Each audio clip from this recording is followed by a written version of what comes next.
Dejemos las conclusiones para los idiotas, por Pío Baroja. Buenos días, Colegio Leonardo da Vinci. El día de hoy aprenderán un poquito acerca de la generación del 98.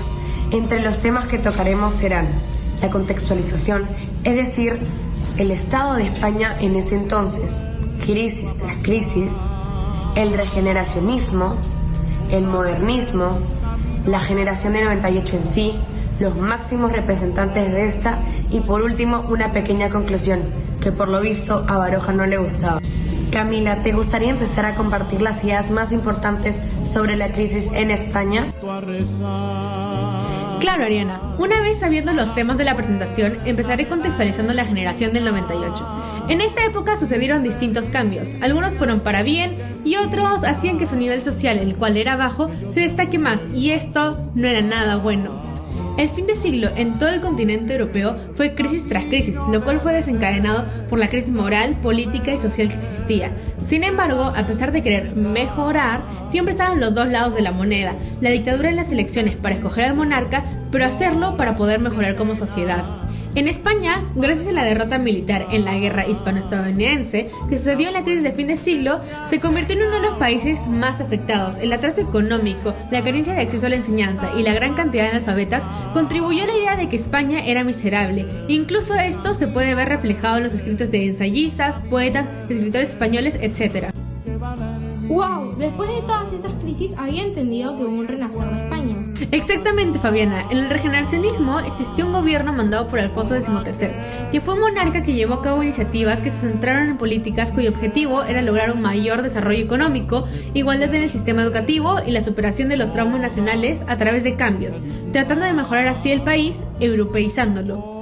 Había sectores que se resistían a las mejoras, tales como la resistencia conservadora, donde entraba la iglesia, las élites y el ejército, los cuales se opusieron a cualquier cambio que afectara su nivel social y político. Los conflictos con los obreros, los cuales presionaban al gobierno con diversas huelgas, demostraban más la debilidad de la clase política que existía en ese entonces. Algunas de las reflexiones que surgieron fueron la nación sin rumbo, la cual alarmó genuinamente a los españoles. Incluso esta crisis se puede ver reflejada en Don Quijote o de las evocaciones paisajísticas de Castilla, la cual también causó que España generara el anhelo de poder acercarse a Europa, logrando así que recupere su valor y esplendor como sociedad. Algo sumamente rescatable es el hecho de que a pesar de todos los problemas que tenían que afrontar, no se estancaron y prefirieron avanzar y fallar a que el país siga deteriorándose hasta llegar a tal nivel de que iba a ser casi imposible rescatarlo. Fabiana, ¿te parece si continúas con el modernismo? Por supuesto. El modernismo es un movimiento literario fundamentalmente poético, desarrollado entre los años 1880 y 1920, donde resalta la forma hispánica de la crisis universal de las letras y la entrada en la contemporaneidad.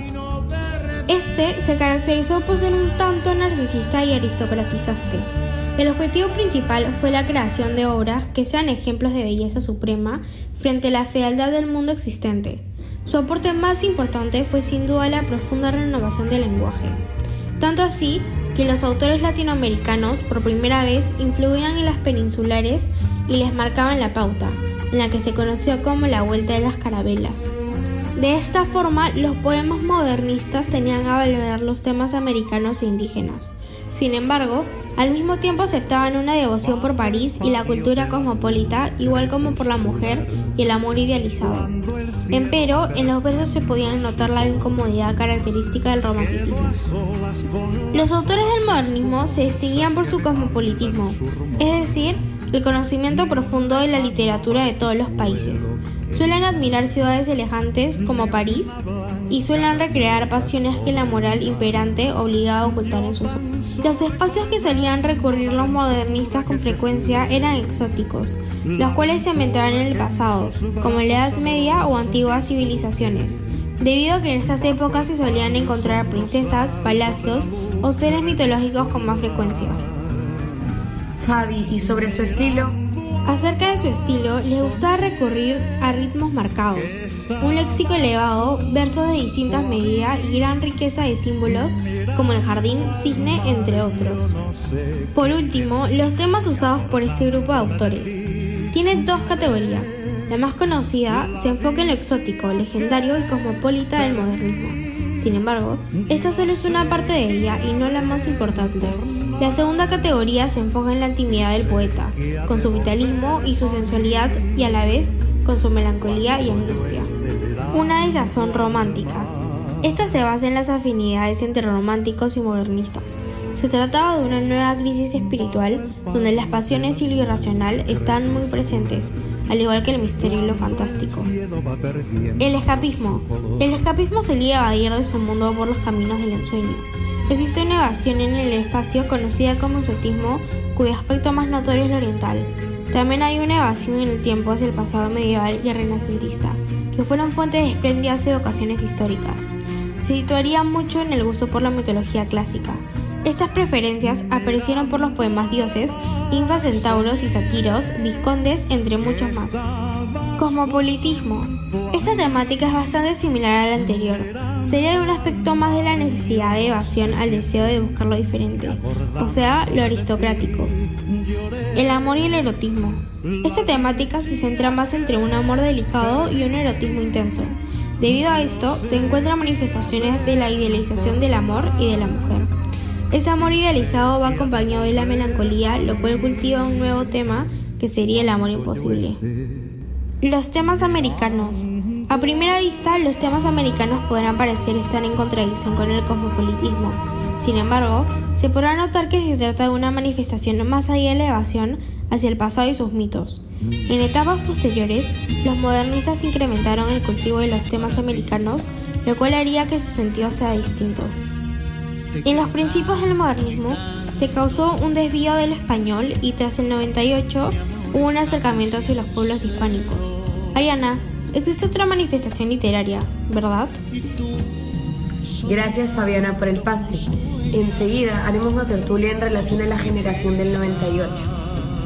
Se llama así un grupo de ensayistas, escritores y poetas españoles que le dieron un giro de 360 grados a las letras hispanas, marcando así el siglo XX. Se nombró así a la generación del 98 a jóvenes intelectuales pero pertenecientes a un dualista. Cada uno proponía una reflexión única de España en tal época, pero con el mismo fin de dar a entender a sus lectores, desde una perspectiva pesimista y trágica, que el gobierno actual no iba por buen camino. Por eso siempre se ha cuestionado la idea que todos formarán parte de un solo grupo, ya que cada uno tiene diferentes personalidades al escribir, por lo cual no todos sus puntos relacionaban entre sí, pero siempre daba el mismo mensaje. También habían algunos sentimientos encontrados y negativos entre autores del mismo.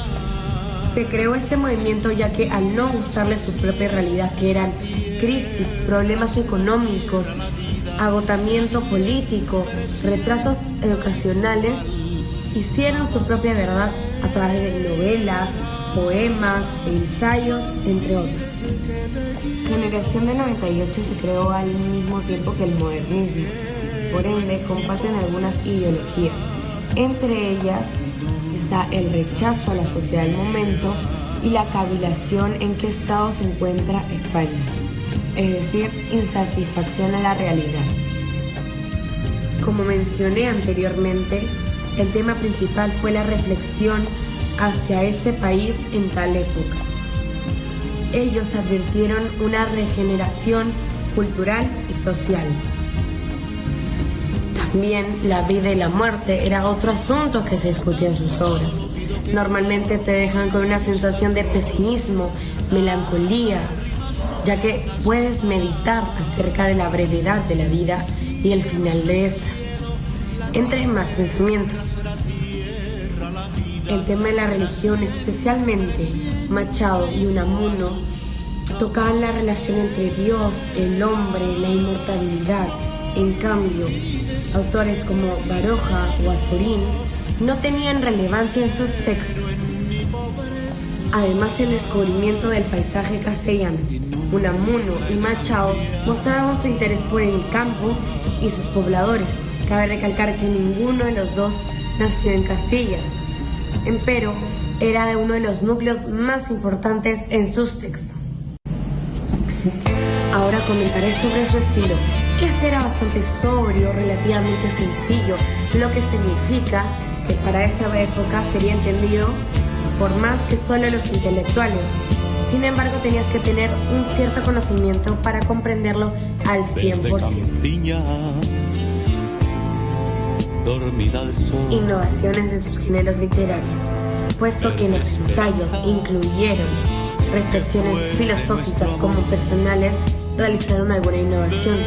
Esto se convirtió en su nivel de comunicación principal para reflejar sus perspectivas. ¿Quiénes fueron los máximos representantes de la generación del 98? Yo sé, los principales fueron José Martínez Ruiz, Pío Baroja, Miguel de Unamuno, Ramón del Valle, Inclán y Antonio Machado. José Martínez Ruiz Azarín fue un escritor español que perteneció a la generación del 98. Él nació en Monóvar, Alicante, en 1873 y falleció en Madrid en el año 1967. Él se centró en temas como la religión, la historia y la literatura española. Durante los años de 1896 y 1898 viajó intensamente por tierras de la meseta castellana, con el propósito de conocer tanto su paisaje como la situación social de su gente. Las tramas de sus novelas se consideraban como muy sencillas y al escribir se dice que tenía una obsesión con la muerte. Algunas de sus obras más conocidas fueron La voluntad, publicada en 1902, Antonio Sorín, publicada en 1903, y Doña Inés, publicada en 1925. Miguel de Unamuno fue un escritor, poeta y filósofo español que también perteneció a la generación del 98. Nació en Bilbao, España, en 1864 y falleció en Salamanca, España, en 1936. Él estudió filosofía y letras en la Universidad de Madrid, donde ahí leyó a Thomas Kuhn y Karl Marx, entre otros autores. En sus novelas solía tocar temas como la reflexión sobre España, la intrahistoria y el paso del tiempo, al igual que tenía la angustia existencial como temas centrales. Sus novelas presentan la concepción de la vida como una lucha única en busca de una paz que nunca llega. Esta angustia puede ser representada a través de abundantes diálogos y reflexiones de los personajes. Algunas de sus novelas más conocidas fueron En torno al casticismo, El sentimiento trágico de la vida y San Manuel Bueno, Mártir. Juan Ramón Jiménez Manteco. ¿Quién es este personaje y por qué destacó en esta época? Él fue un escritor español que se enfocó en la poesía y prosa. Falleció el 29 de mayo del año 1958. De joven pensó que se dedicaría a la pintura, sin embargo, cuando un periódico publicó sus primeros versos, se enamoró de esta y se decidió por la poesía, estudiando así en la Universidad de Sevilla. La influencia del modernismo se percibe en sus primeros libros, aunque su mundo poético apunta hacia lo inefable. Su obra se hace independiente de cualquier escuela, aunque el simbolismo, ya totalmente asumido, sigue influenciando en su poesía casi hasta el final. En sus poemas tenía la idea de buscar la belleza absoluta sin dejar de ser él mismo. En 1966, por la Guerra Civil Española, fue obligado a abandonar España, teniendo así como lugares de residencia Estados Unidos, Cuba y Puerto Rico. Después de 23 largos y duros años, recibe el Premio Nobel de la Literatura. En el corazón tenía una espina, de una pasión. Logré arrancármela un día. Ahora ya no siento mi corazón. Para los fanáticos, deben saber de quién estoy hablando, nada más y nada menos que Antonio Machado. Este nació en Sevilla, sin embargo, tiempo después se mudó a Castilla para ejercer como profesor. Se le conoce como dramaturgo, poeta, narrador español. Él fue el principal defensor de los derechos humanos y la libertad. Nació en 1875 y murió en 1979. En sus poesías los temas más importantes son el amor. Este fue inspirado en su esposa Leonor. Sin embargo, ella se enfermó, por ende murió a corta edad, y así nos transmitió un lado nostálgico. El tiempo, ya que la brevedad de este aparece en poemas melancólicos. Castilla y sus paisajes. El alma de España fue Castilla para Machado, así que escribió de sus paisajes y de sus pobladores. Por último, los sueños, ya que se encerraban las verdades de la humanidad según él.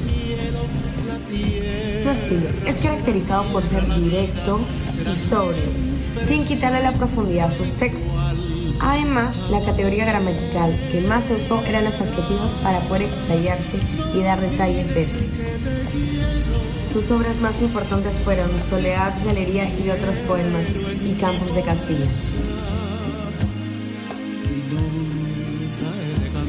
Para cerrar la exposición, recapitularemos los temas anteriormente vistos. No usamos la palabra conclusión, ya que para un autor de la generación del 98 no le hubiera gustado. Las crisis no fueron ningún obstáculo para el grupo del 98. Los modernistas y las personas que compartieron su mensaje debido a la derrota hispano-estadounidense. Este se volvió uno de los países más afectados de Europa por la guerra. Es así como nació una nueva España, gracias al regeneracionismo, los modernistas y la generación del 98. En el caso del modernismo, la sensualidad, elegancia y escenarios exóticos fueron importantes para diferenciar este equipo sobre los del 98. La reflexión sobre la situación española, sus tratamientos filosóficos cambiaron el pensamiento de la población. Así pusieron su granito de arena para cambiar España. Queremos concluir la presentación con esta frase de Juan Ramón Jiménez. A un pueblo no se le convence, sino de aquello de que quiere convencerse.